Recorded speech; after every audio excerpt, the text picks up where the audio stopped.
the benefits of virtual intercultural teams. From your point of view, what are the main benefits of virtual teamwork? You see the people in a different context, in a different environment, what I already mentioned, that you see people in a private context, which I think brings in a certain personal note which you normally would not have if you meet the people just in a context of business.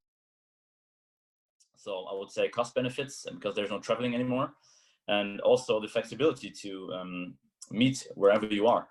One could work in a cafe, the other one could work in a park, the other one could work in the office. So there's a lot of flexibility there, and I think it's really the future of working, or at least in my opinion, people should work more from virtual teams because there's a lot of flexibility.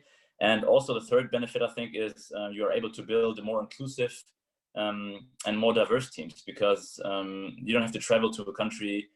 You are immediately available to the other one, and one can, like right now in a Zoom meeting, we have a lot of companies in the world that use, especially the big companies that did some meetings in Zoom with a huge number of participants. Us, for example, between 20 to 50, at least, some days even more, in a Zoom meeting. So yeah, so I think these three benefits are mainly the main driver, or the main benefit for that. I think another important aspect of virtual work is the fact that it's so instant. So whenever we need to, we can just jump on a call or connect or talk to people and communicate very easily. At the same time, like having this instant access can be very challenging mentally, because you're always on. So sometimes it's easy to kind of forget to keep this balance and to turn it off and stop responding to the questions and needs and emails after a certain time.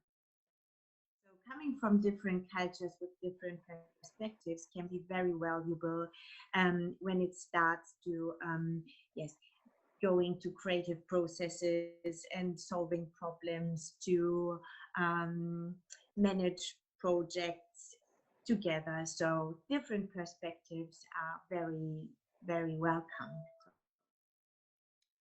Clearly, space can effectively be compressed so that you can meet, obviously, with people over a much greater distance without having to fly and have meetings. And at the moment with COVID-19, that is clearly particularly important. But even before that, if we are thinking about the environment, carbon dioxide, traveling by aeroplane and so on, it clearly is a huge advantage to not always have to meet face to face and to have a very good system available to you to meet in a virtual or digital environment. It also enables those who might not have the financial means to travel to actual physical meetings, or may not wish to spend their budget in that way, to actively partake in discussions and in the making of decisions.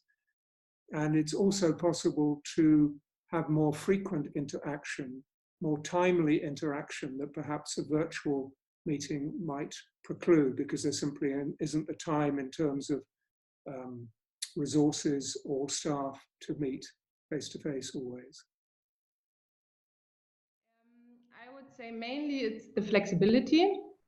It gives us the possibility to work from wherever we are, whether it's from home or from another country.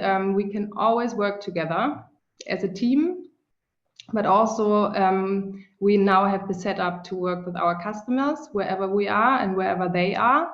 So we have a lot of sessions where we are with a few people in a room, and then others come and join via video conferencing. So that's the main benefit. And then I also find it really beneficial with my coworkers when we work on the same document, for example, and I can really see how they type. And we just share the same version, and there's no Word document needed anymore that you send with version 1, version 2. it's just this one document and you work together on it. And I think that's a really, really nice thing to have.